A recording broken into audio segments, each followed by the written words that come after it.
தொழுகையில எல்லா இடத்துலயும் அல்லாஹ் அக்பர் அல்லாஹ் அக்பர் அல்லாஹ் அக்பர்னு சொல்லிட்டு இருக்கமா இல்லையா? ஒரு இடத்துல மட்டும் சமியல்லாஹு லிமன் ஹமீதா இருக்கான்னு சொல்றோம். அங்கிருக்குரியவர்களே, அங்கே அல்லாஹ் அக்பர் தானே வரணும். எதற்காக சமியல்லாஹு லிமன் ஹமீதா? அபூபக்கர் ரலியல்லாஹு தஆலா எப்பயுமே முதோசப்பட தொழுகிற பழக்கம் கொண்டவர்கள். அபூபக்கர் ரலியல்லாஹு தஆலா ஒரு நாள் தொழுகைக்கு வரும்போது ஒரு பெரியவர் போயிட்டு இருக்கிறார். அவருக்கு பின்னாடியே வந்துட்டு இருக்கிறாங்க. தொழுகையில சேரலான்னு போகும்போது பெருமானார் ஸல்லல்லாஹு அலைஹி வஸல்லம் ருக்கூக்கு போயிட்டாங்க. பெருமானார் ருக்கூக்கு போயிட்டாங்க. வாழ்க்கையில ஒரு ரக்காத்து கூட விட்டதே இல்லை.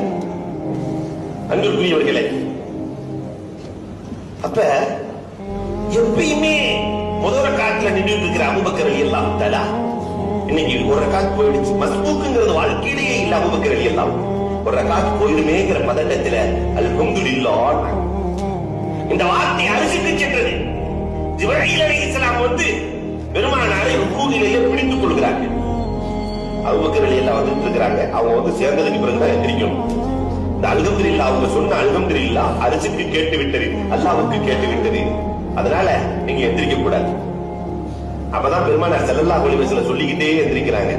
சமி அல்லாஹு லிமன் ஹமீதா, அல்ஹம்துலில்லாஹ் சொன்னவரை அல்லாஹ் கேட்டு விட்டார். அல்ஹம்துலில்லாஹ் சொன்னவரை அல்லாஹ் கேட்டு விட்டார்.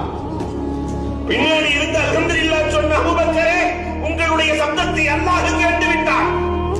உன்னை பின்னாடி இருந்து அபூபக்கர் ரலியல்லாஹு காணட்டும். ரப்பனா லக்கல் ஹம்த், எதை சொல்ல கேட்டானா? ரப்பனா லக்கல் ஹம்த், ரப்புக்கே எல்லா புகழும் உண்டாகட்டும். அதனால சமியல்லாஹு லிமன் ஹமீதா கேட்ட உடனே